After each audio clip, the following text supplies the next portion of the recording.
Hello friends, welcome back to my channel. இன்னைக்கு Kerala சீரிஸோட last vlog தான் பார்க்க போகிறோம். Last day of the trip, அதாவது டே 3 வந்து நம்மளோட ஆலப்பி போட் ஹவுஸில் தான் வந்து ஸ்பெண்ட் பண்ணோம். அதுக்கு நம்ம இருந்தது ஒரு லாஸ்ட்டு, அதாவது வர்க்கலாவில் இருந்தோம். ஆலப்பி இன்னொரு லாஸ்ட்டில் இருக்குது. அதனால இங்கேருந்து இங்கே ட்ராவல் பண்ணி போகிறதுக்கே ஒரு 4 to 5 hours வந்து ஆகும். அப்படி ட்ராவல் பண்ணி தான் வந்து இங்கே போட் ஹவுஸ்க்கு வந்தோம். யூஸ்வலாக போட் ஹவுஸில் மார்னிங் 11 o'clockலாம் வந்து செக்இன் டைமு. நம்ம கொஞ்சம் ட்ராவல் பண்ணி வந்து டைம் ஆனதுனால ஆஃப்டர்நூன் தான் வந்து செக்இன் பண்ணுமே. போட் ஹவுஸ் வந்து ஒரு ஃபுல் டே வந்து என்ன பண்ணலாம், போர் அடிக்குமா அப்படின்லாம் வந்து நிறைய பேர் வந்து யோசிச்சுட்டு இருப்பாங்க. அந்த மாதிரி இருக்கவங்களுக்குலாம் வந்து இந்த மாதிரி போட் ஹவுஸ் இல்லாமல் ஷிக்காரா ரைட்ஸ் அந்த மாதிரிலாம் இருக்கும். குட்டி குட்டி போட்ஸில் வந்து ஒரு 2 hours ட்ராவல், 3 hours டைமிங்கு, இல்லை காலையில் போயிட்டு மத்தியானம் வந்து விடுற மாதிரி, மத்தியானம் போயிட்டு ஈவினிங் வந்து லேண்ட் அப் பண்ணுற மாதிரி, அந்த மாதிரி போட்ஸ் எல்லாம் நிறையா இருக்குது. அந்த மாதிரியெல்லாம் ஆஃப் பண்ணிட்டோம் அப்படின்னா சும்மா அந்த போட்டில் போகிற எக்ஸ்பீரியன்ஸ் மட்டும் நம்ம எக்ஸ்பீரியன்ஸ் பண்ணிவிட்டு அந்த டைம் மட்டும் ஸ்பெண்ட் பண்ணிட்டு நம்ம வந்து நெக்ஸ்ட் பிளேசஸ் வந்து விசிட் பண்ணலாம். அது கூட ஒரு பெஸ்ட் ஆப்ஷனாக தான் இருக்கும். ஏன்னா ஃபுல் டே வந்து இங்கே இருந்து நமக்கு வந்து கொஞ்சம் போர் அடிக்கிற மாதிரி தான் இருக்கும். வேறு எந்த விதமான ஸ்பெஷல் ஆக்டிவிட்டீஸுமே இருக்காது. அண்ட் மீன்வேல் வந்தோன்னே வந்து வெல்கம் ட்ரிங்க்லாம் கொடுத்தாங்க. லஞ்ச் கூட ப்ரிப்பேர் பண்ணி வச்சுருந்தாங்க. நல்லா சுட சுட மதியானம் 1 மணி 2 மணிக்கு சாப்பிட வேண்டிய லஞ்சை நாங்கள் 5 மணிக்கு வந்து சாப்பிட்டுட்டு இருந்தோம். அதுக்கு நடுவில் நிறையா பிக்சர்ஸ், ஃபோட்டோஸ்லாம் வந்து சன்செட் வியூவோட பார்க்குறதுக்கு நல்லா தான் இருந்துச்சு. நிறைய போட்ஸ் வந்து இப்போ கூட வந்து ரிட்டர்ன் வந்துட்டுருக்கு. பார்த்திங்களா, இதெல்லாம் வந்து அந்த ஹார்லி பேஸஸில் போய் சைட் சீயிங்கெல்லாம் பார்த்துட்டு வந்து விடுற மாதிரியான போட்ஸ் தான். இங்கே வந்து போட்டிங்க்கான கிளாஸஸ் கூட எடுக்கிறாங்க. இந்த இடத்துல ஒரு பிளேஸ் இருந்துச்சு. அப்புறம் இந்த ஸ்பாட்டில் நிறையா ஷூட்டிங் எல்லாம் எடுத்துருக்காங்க அப்படின்னு சொல்லிட்டு அந்த ஹவுஸ் போட்டில் வந்து சொல்லிட்டு இருந்தார். இவ்வளோ தண்ணி, இந்த பேக் வாட்டருக்கு நடுவில் ஒரு ஊர், கிராமமே இருக்குது, அவ்வளோ லைஃப்ஸ் இருக்குது அப்படின்னு பார்க்கும்போது கொஞ்சம் டிஃப்ரெண்ட்டாக தான் இருக்குது. நம்ம எதுனா பக்கத்தில் கடைக்கு போகணும், இல்லை ஷாப்பில் போய் ஏதாச்சும் வாங்கணும், இல்லை அந்த சைடு பார்ட் ஆஃப் த ஐலாண்டுக்கு போகணும் அப்படின்னா வந்து ஒரு குட்டி போட்டில் அவங்களே வந்து ட்ரைவ் பண்ணிட்டு போகிறாங்க. அதெல்லாம் பார்க்கறதுக்கு ரொம்பவே டிஃப்ரெண்ட்டாக இருந்துச்சு.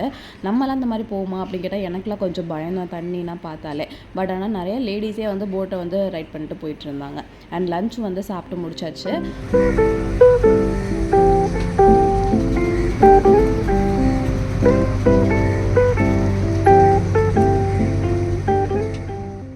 அப்புறம் நிறைய போட்ஸ் வந்துட்டு போயிட்டு இருந்துச்சு. சில போட்ஸ்லாம் பார்க்குறதுக்கே ரொம்ப அழகாக இருந்துச்சு.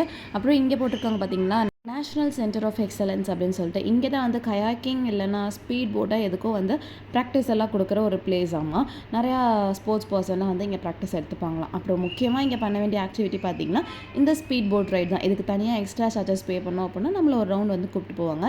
இது ஒரு ஸ்பெஷலான சூப்பரான ஆக்டிவிட்டியாக இருக்கும். நெக்ஸ்ட் இப்போ சூப்பரான லஞ்ச் சாப்பிட்டு முடிச்சுட்டு டின்னருக்காக கொஞ்சம் சீ ஃபுட்ஸ் எல்லாம் வாங்கலான்னு சொல்லிட்டு தான் போனோம். அத்தாடி இந்த போட்லேருந்து இந்த லேண்டுக்கு வரக்குள்ளேயும் சரியான பயமாக இருந்துச்சு. அது கொஞ்சம் ஷேக்கிங்லாம் தண்ணியில் பார்த்தா எனக்கு கொஞ்சம் பயம். அப்புறம் பார்த்திங்கன்னா இங்கே நிறைய ஷாப்ஸ் இருக்கும், நிறையா சீ ஃபுட்ஸ் எல்லாம் நல்லா ஃப்ரெஷ்ஷாக கிடைக்கும் அப்படி இப்படின்னு சொல்லியிருந்தாங்க. நாங்களும் தான் வந்து பார்த்தோம். பார்த்திங்கனாலே தெரியும் எவ்வளோ ஐஸை கொட்டி வச்சுருக்காங்க. பார்த்திங்கன்னா அப்படியே எல்லா மீனும் விரைச்சி போய் தான் இருந்துச்சு. இது எந்த அளவுக்கு ஃப்ரெஷ்ஷுன்னு எனக்கு தெரில. பட் ஸ்டில் இங்கே வந்து அப்படியே பர்ச்சேஸ் பண்ணி வாங்கி கொடுத்து அதை அப்படியே சமைச்சு சாப்பிட்றது வந்து ஒரு தனி டேஸ்ட் தான். அதனால தான் வந்து ஒரு எக்ஸ்பீரியன்ஸுக்காக இங்கே கொஞ்சம் வாங்கினோம். கனவா அப்பா நாத்தம் பிடுங்குது. Prawns, tiger prawns. யாருக்குப்பா சோறு பிசைஞ்சுக்கிட்டு இருக்க? மீனுக்கு சோறு ஊட்ட போறீங்களா? எங்க காட்டுங்க. இங்கே தான் இருக்கா? இதில் அப்படியே உருட்டி வைக்கணுமா சோறு?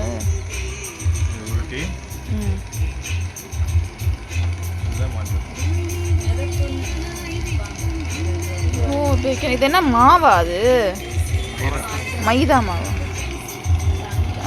போடுங்க போடுங்க.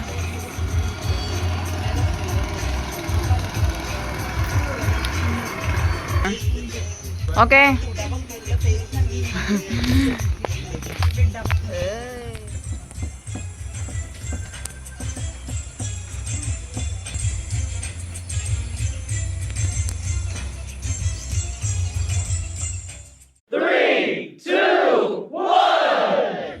மாட்டிக்கிச்சு கைய.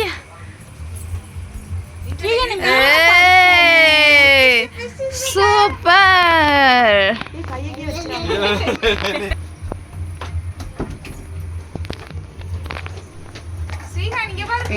Fish fish.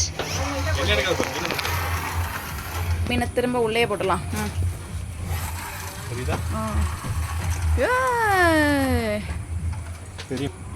சின்ன மீனை போட்டு பெரிய மீனை பிடிப்பா, அப்படிலாம் பண்ண முடியாதா?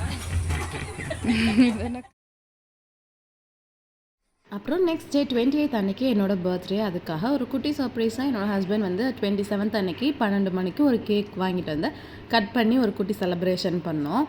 நான் வேறு சரியான தூக்கத்துக்கு போயிட்டேன். என் பையனை தூங்க வைக்கிறேன்ற கேப்பில் 10 மணிக்கு போய் தூங்கினேன். பார்த்திங்கன்னா 12 மணி ஆயிடுச்சு. நான் நல்லா தூங்கிட்டேன். இவங்க யாருமே தூங்காமல் முழிச்சிட்டு இருந்திருக்காங்க. அதுக்கப்புறம் தான் எனக்கே தெரிஞ்சிச்சு இவ்வளோலாம் முழிச்சிட்டு என்ஜாய் பண்ணிகிட்டு இருக்காங்க, நம்ம தான் தூங்கிட்டு இருந்திருக்கோம் அப்படின்னு சொல்லிட்டு. எவ்வளோ ஸ்லோவாக பாடுறீங்கப்பா. எப்பயுமே யூஸ்வலாக இத்தனை வயசாகியும் கூட கேக் கட்டிங் அப்படின்னா நல்லா எக்ஸைட்டாக தான் ஆவேன்.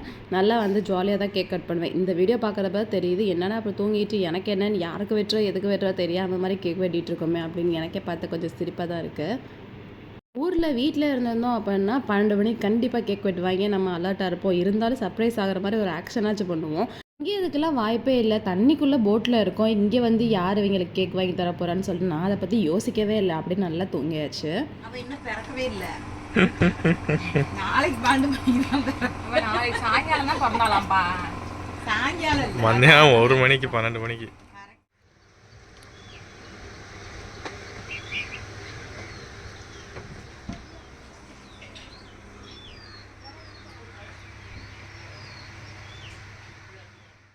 மார்னிங் நல்லா சீக்கிரமாகவே முழிப்பு வந்துடுச்சு. சன்ரைஸ் பார்க்கலான்னு சொல்லிட்டு இருந்துச்சோம். சன்னு வருவனான்னு சொல்லிட்டு எட்டி பார்த்துட்டு இருந்தார். அண்ட் மீன்வேல் வந்து காஃபி ரெடி பண்ணி கொடுத்துருந்தாங்க. அதையும் நல்லா குடிச்சிட்டு அப்புறம் பிரேக்ஃபாஸ்ட்டுக்கு என்ன வேணும்னு கேட்டிருந்தாங்க. நாங்கள் ஆத்தென்டிக் கேரளா ஸ்டைல் ஃபுட் வந்து மார்னிங் பிரேக்ஃபாஸ்ட் செஞ்சு கொடுங்கன்னு சொல்லியிருந்தோம். அதுக்கான ரா மெட்டீரியல்ஸ்லாம் இல்லை, அரிசி மாவு அதெல்லாம் புட்டு இடியாப்பம்லாம் செய்ய இல்லை அப்படின்னு சொல்லிட்டாங்க. சரின்னு சொல்லிட்டு நாங்களும் இப்போ யூஸ்வலாக செய்கிற இட்லி தோசை தான் இருக்குன்னு சொன்னாங்க. அப்போதைக்கு கேட்டிங்க அப்படின்னு சொல்லிட்டு சரின்னு சொல்லி ப்ரிப்பேர் பண்ணுங்கன்னு சொல்லியாச்சு. அப்புறம் பார்த்திங்கன்னா இங்கே பாருங்களேன், இந்த ஒரு போட்டு போகுதில்ல, இது வந்து ஒரு பழைய பேப்பர் போட்டு. இங்கே வந்து யூஸ்வலாக நம்ம ஊரில் எப்படி நார்மலான ஒரு லைஃப் இருக்கோ அதுவே வந்து தண்ணியில் போகிறாங்க. பழைய பேப்பர் கடையில் நம்ம ஊரில் வண்டியில் போவாங்க. இங்கே தண்ணிக்குள்ளே இருக்கிறனால இந்த மாதிரி போட்டில் எடுத்து போயிட்டு இருந்தாங்க. பேப்பர்னு சொல்லிட்டே போனாங்க. அதுக்கப்புறம் தான் தெரிஞ்சு ஒரு பழைய பேப்பரோட வண்டி கலெக்ட் பண்ணுற வண்டி போல் அப்படின்னு சொல்லிட்டு பார்த்துட்டு இருந்தோம். மார்னிங் எல்லாருமே நார்மலான ஊரில் இருக்கிற மாதிரி சீக்கிரமாக இருந்துச்சு. பால் பாக்கெட் வாங்க போகணும் அப்படின்னா போட்டில் சொருன்னு சொல்லிட்டு போயிட்டுருக்காங்க. வீட்டில் எல்லார் வீட்லேயும் 2 வீலர்ஸ் வச்சுருக்க மாதிரி உங்கள் வீட்டில் எல்லாத்துலேயும் போட்லாம் வச்சுருந்தாங்க. அண்ட் பக்கத்தில் ஒரு கோவில்லையும் வந்து ஒரு ஃபங்க்ஷன் திருவிழா எல்லாம் நடந்துட்டு இருந்துச்சு.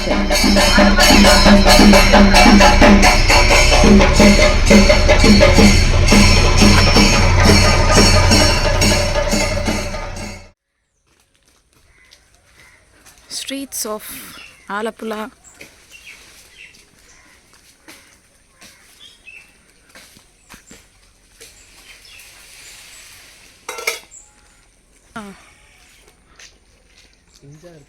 ஆனால் பிங்காக இருக்கு. நம்ம ஊர்ல எல்லாம் இவ்வளோ மாங்காய் தொங்குச்சுன்னா பிடிச்சி தின்னுட்டு மரத்தை மொட்டையாக்கிடுவாங்க.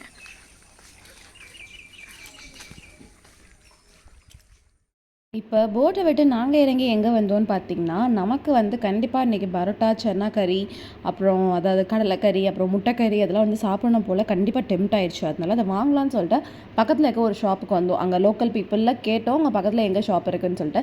அது இன்றைக்கி சண்டே, ஹோட்டல்ஸ்லாம் மோஸ்ட்லி லீவு அப்படின்னு சொன்னாங்க. அப்புறம் இங்கே ஒரே ஒரு கடை தான் இருக்குது, சாயா கார்னர். அங்கே போய் கேட்டு பாருங்கள், இருந்தாலும் இருக்கும் அப்படின்னு சொன்னாங்க. சரின்னு சொல்லிட்டு அங்கே வந்துட்டு பரோட்டா, கடலைக்கறி அண்ட் முட்டைக்கறி அதெல்லாம் வாங்கிட்டோம். நமக்கு ஒன்று சாப்பிடும் தோணுச்சுன்னா வாங்காமல் வந்தால் எப்படி அப்படின்னு சொல்லிட்டு நல்லா வந்து அலைஞ்சு ஒரு 1/2 கிலோமீட்டர் இருக்கும், அவ்வளோ தூரம் நடந்து போய் வாங்கிட்டு வந்தாச்சு. அப்புறம் பிரேக்ஃபாஸ்ட் வாங்கிட்டு வந்து கொஞ்சம் நேரத்துலேயே போட் வந்து ஸ்டார்ட் பண்ணிட்டாங்க. அப்புறம் போகிற வழி எல்லாமே இந்த மாதிரி வீடு, செம மரம், நல்லா அழகாக சீனிக்கான பிளேஸாக இருந்துச்சு. காட்டு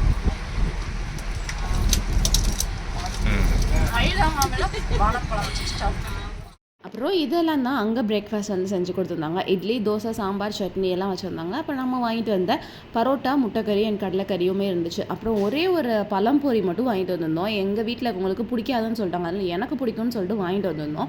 பார்த்திங்கன்னா அதை சாப்பிட விடாமல் எங்களுக்கு வேணும் அப்படின்னு சொல்லிடுச்சாங்க. அப்புறம் இங்கே இருக்க அவங்க செஃப் கிட்ட சொல்லி அவங்க வந்து எங்களுக்காக ஸ்பெஷலாக சரின்னு சொல்லி செஞ்சு கொடுத்தாங்க. அதுவுமே செம்ம டேஸ்ட்டாக இருந்துச்சு. நல்லா வந்து சூப்பராக நல்லா சீனிக் வியூவோட பார்த்துட்டே போட்டில் வந்து பிரேக்ஃபாஸ்ட்டும் சாப்பிட்டு முடிச்சாச்சு. அண்ட் இன்னும் கொஞ்சம் நேரத்தில் நம்மளோட லேண்ட் ஆகிற வேண்டிய பிளேஸ் வந்து வரப்போகுது. அதுக்கு முன்னாடி கொஞ்சம் நேரம் இந்த போட் ஓட்டி கற்றுட்டு அவர்கிட்ட கேட்டுட்டு ஓட்டிகிட்டு இருந்தோம்.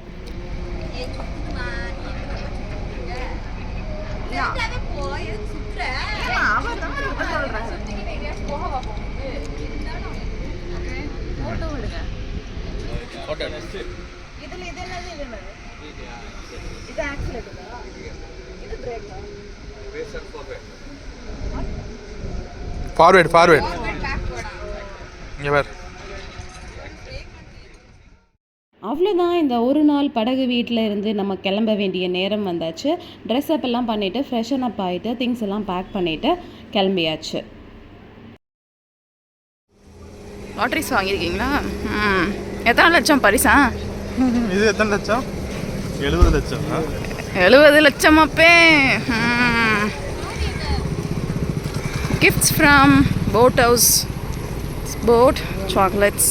அப்புறம் இதே போட் வந்து கொஞ்சம் ஃப்ரெண்ட்ஸ் ஃபேமிலிக்கெலாம் கொடுக்குறதுக்கு வாங்கிட்டு அப்படியே அங்கேருந்து கிளம்பியாச்சு.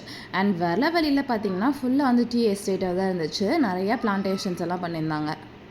அண்ட் ரிட்டன் வர வழி பார்த்திங்கன்னா ஹில் ஸ்டேஷன்ஸ் தான். குமிளி தேக்கடி வழியாக தான் நம்ம மதுரை வந்து ரீச் ஆனோமே. ஆனால் போகிறப்ப வர்க்கெல்லாம் போனனால அது வேறு ரூட்டில் வந்து போனோம். அண்ட் ரிட்டன் வரப்போ இந்த வழி இது பார்க்குறதுக்கும் ரொம்பவே சூப்பராக இருந்துச்சு. ஆனால் வெதர்லாம் அந்த அளவுக்கு சொல்லிக்கிற அளவுக்கு சில்லுன்னெலாம் இல்லை, நல்லா வெயில் சுட்டரிக்க தான் செஞ்சிச்சு. இப்போ நெக்ஸ்ட் ஷாப் பார்த்தீங்கன்னா ஹேர் கிளிப் வாங்கலான்னு சொல்லிட்டு ஒரு கடையில் இறங்கணும். அங்கே பார்த்தீங்கன்னா பயங்கரமான பெரிய லெவலில் ஒரு கத்தி கடை, அப்புறம் கல், கிளாஸ் பேட்ஸு, அப்புறம் ஜாடி அதெல்லாம் வந்து நிறைய வச்சுருந்தாங்க. அந்த கடையில் பார்த்தோன்னே வந்து டெம்ட் ஆகிடுச்சு நிறைய ஐட்டம்ஸ் வாங்கணும் அப்படின்னு சொல்லிட்டு. அப்புறம் நாங்கள் கொஞ்சம் இந்த மாதிரி டீ கிளாஸஸ் கொஞ்சம் சைஸ் வாங்கணும். அப்புறம் ஜூஸ் கிளாஸஸ் வந்து வாங்கியிருந்தோம். அப்புறம் வந்து இந்த ஊறுகாய் உப்பெல்லாம் போட்டு வைக்கிற மாதிரி ஜாடி அதுவுமே வந்து கொஞ்சம் வாங்கியிருந்தோம். ப்ரைஸ் எல்லாம் கேட்டால் ரொம்பவே சீப்பாக அஃபோர்டபுளாக இருந்துச்சு. இந்த டீ கிளாஸ்லாம் பார்த்தீங்கன்னா 20 rupees தான், 4 பீஸ் வந்து 100 அந்த மாதிரி தான் சொன்னாங்க. ஆனால் கண்டிப்பாக நம்ம ஊர்லலாம் இதை விட ஜாஸ்தியாக தான் இருக்கும். அது இல்லாமல் ஆன்லைனில் வாங்குறதும் வந்து ஜாஸ்தியாக தான் இருந்துச்சு. அதனால சரி சான்ஸ் மிஸ் பண்ண வேணான்னு சொல்லிட்டு அப்படியே வந்து இங்கேருந்து கொஞ்சம் பீசஸ்லாம் வந்து வாங்கியாச்சு. அப்புறம் வாங்குறது முக்கியம் இல்லை, இதை வந்து சேஃப் அண்ட் செக்யூராக பேக் பண்ணி மதுரை வரைக்கும் பத்திரமா கொண்டு வரது தான் ஒரு முக்கியமான விஷயம். அந்த அண்ணன் திரும்ப சொல்லி நாங்கள் மதுரை வரைக்கும் போகணும், அதனால நல்லா பேக் பண்ணி கொடுங்கன்னு சொல்லி அவர்கிட்ட வந்து நல்லா வந்து பேக் பண்ணி வாங்கினோம். இந்த ஐட்டம்ஸும் வந்து கொஞ்சம் வாங்கியிருந்தோம். இந்த ஜாடி, ஊறுகாய் ஜாடி எல்லாம் என்னென்ன வாங்கினோம் அப்படிங்கிறத வீட்டில் போய் வந்து காட்டுறேன். அப்புறம் நெக்ஸ்ட் பார்த்தீங்கன்னா பக்கத்துலேயே ஒரு மண் பாத்திர கடையும் இருந்துச்சு. நிறைய வெரைட்டிஸ் ஆஃப் மண் பாத்திரம் வந்து வச்சுருந்தாங்க. அடுப்புலேருந்து இந்த வடை சட்டி, குழம்பு சட்டி, அப்புறம் தண்ணி ஊற்றி வைக்கிறதுக்கான சட்டி எல்லாமே வந்து ரொம்பவே அழகழகாக இருந்துச்சு. பார்த்தாலே எல்லாமே வாங்கணும் போல் இருந்துச்சு. ப்ரைஸுமே வந்து ரொம்ப சீப்பாக இருந்துச்சு. நம்ம ஊரை விட, அதாவது எங்கள் மதுரையை விட இங்கே வந்து ரொம்பவே வந்து கம்மியாக இருந்துச்சு. அதனால வந்து கொஞ்சம் பாத்திரம்லாம் பார்த்து வாங்கிட்டு இருந்தோம். இந்த ப்ரௌனுக்கும் பிளாக்குக்கும் என்ன வித்தியாசம்னு எங்களுக்கு தெரியாது, அதனால அங்கே தான் கேட்டோம்.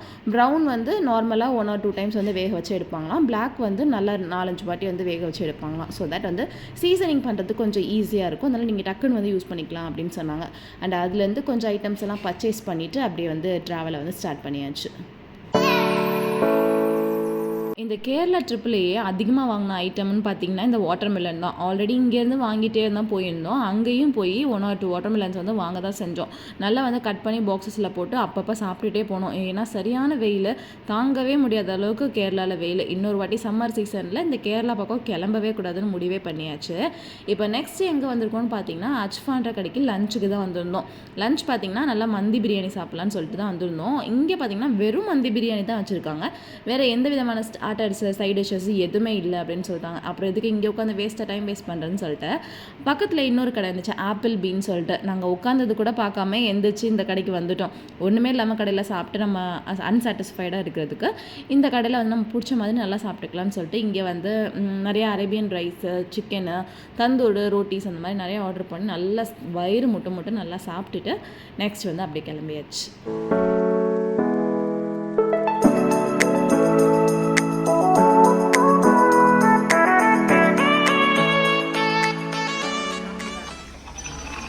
தண்ணி பல்ல பட விட மாட்டேறாங்க போட்டு. ஓகே சாப்பிட்டு முடிச்சாச்சு. எவ்ரிஒன் பாருங்க, all plates clean. This one alone eating still.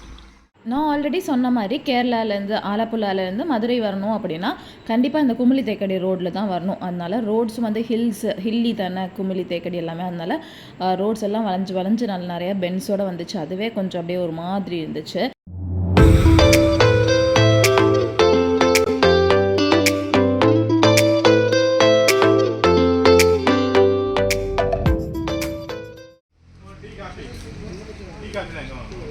பக்கத்து கடை உங்களுக்கு என்ன வேணும்?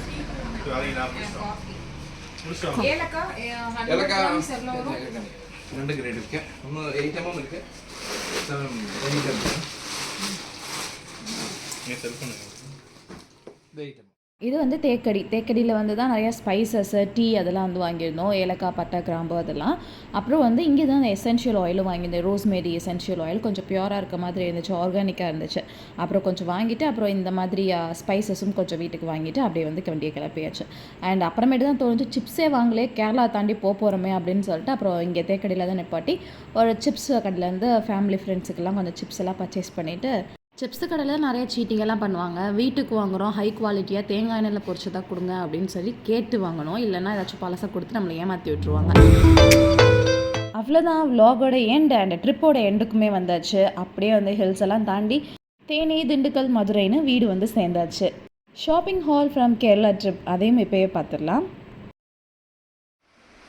ஃபர்ஸ்ட் இந்த கிளாஸ் வேர் தான் வாங்கினோம். ஜூஸ் கிளாஸ் 5 நம்பர்ஸ் 100 ருபீஸ்ன்னு சொன்னாங்க. நாங்கள் அப்படியே பேசி 6 வந்து 100 ருபீஸ்ன்னு பர்ச்சேஸ் பண்ணியிருக்கோம். டீ கிளாஸ் இது வந்து 600 ருபீஸ் சொன்னாங்க. நாங்கள் 700 ருபீஸ்ன்னு வாங்கியிருக்கோம். ஓகே, இது வந்து புளி போட்டு வைக்கிற மங்கு ஜாடி 360 ருபீஸ் சொன்னாங்க. நாங்கள் வந்து 2 550 ருபீஸ்ன்னு வாங்கினோம். அதெல்லாம் இப்போ நம்ம பார்க்கலாம். நல்லா பிளாக் கலரில் இருக்கிற இந்த குட்டி ஃபிஷ் கறி வைக்கிற பாட் வந்து இது வந்து 100 ருபீஸ் தான். அதிலே பெருசு 1.5 கிலோ மீன் கறி வைக்கிற மாதிரி அதே பிளாக் கலர் மீன் கறி வைக்கிற பாட் இது வந்து 160 ருபீஸ். அடுத்து இந்த ஒரு கத்தி இரும்பில் அயன் நைஃப் ஒன்று வாங்கினோம். இது வந்து 160 ருபீஸு. இது வந்து சாப்பிங் போர்டாக யூஸ் பண்ணிக்கலாம், சப்பாத்தி உருட்டுறதுக்கும் பயன்படுத்திக்கலாம். இது வந்து 250 ருபீஸ். நல்லா ஹெவி வெயிட் இருக்கிற சப்பாத்தி இது. அப்புறம் இதுவும் இந்த ஷாப்பில் தான் வாங்கினோம். இது வந்து 200 ருபீஸ் சொன்னாங்க. நாங்கள் மொத்தமாக 230 ருபீஸ் சொன்னாங்க. மொத்தமாக ரேட் கம்மி பண்ணி வாங்கிக்கிட்டோம். இது எல்லாமே ஒரே ஷாப்பில் வாங்கினது. ஓகே, இது வந்து என்னென்னா இது வந்து ஷார்ப்பனிங் ஸ்டோன். இது என் தம்பி வாங்க சொன்னான்னு சொல்லிட்டு வாங்கியிருக்கோம். வச்சு நம்ம வந்து கத்திலாம் நல்லா ஷார்ப் பண்ணிக்கலாம். இப்படி பண்ணோம்னா ஷார்ப் ஆகிடும். இது வந்து ஒரு 170 ருபீஸ் சொன்னாங்க. ஆன்லைனில் இப்படி பண்ணுற மாதிரி மெக்கானிக்கலாக வச்சுருக்காங்கல்ல, அதை விட இதுதான் வந்து ட்ரெடிஷ்னலாக எல்லா ஷெஃப்மே பயன்படுத்துகிற ஷார்ப்பனிங் ஸ்டோன் வந்து இதுதான். ஸ்டோன் வச்சு ஷார்ப்பன் பண்ணால் தான் லாங் லாஸ்டிங்காக இருக்கும் அப்படின்னு என் தம்பியோட காலேஜில் சொன்னாங்கன்னு சொல்லிட்டு அவனுக்காக அந்த ஷார்ப்பனிங் ஸ்டோன் வாங்கினோம். நெக்ஸ்ட் இந்த அது ரிட்டர்ன் கிஃப்ட்ஸ் கொடுக்கறதுக்காக இந்த போட்ஸ் வாங்கியிருக்கோம். ஓகே, இது வந்து ஸ்மால் பீஸு 2 வந்து 150 ருபீஸ் சொன்னாங்க. அப்படியே பார்கெயின் பண்ணி அப்படியே சொல்லி வாங்கினோம். ஒரு எல்லாத்துக்கும் கொடுத்தாச்சு. அது போக மிச்சம் 2 தான் இருக்குது. யாருக்காச்சும் கொடுக்கணும், அவ்வளோதான். தேங்க்யூ, பாய் பாய். இதெல்லாம் தான். அவ்வளோதான். இந்த வீடியோ உங்கள் எல்லாருக்கும் பிடிச்சிருக்கோம், யூஸ்ஃபுல்லாக இருக்கும்னு நினைக்கிறேன். ஸோ தேங்க்ஸ் ஃபார் வாட்சிங். Bye bye.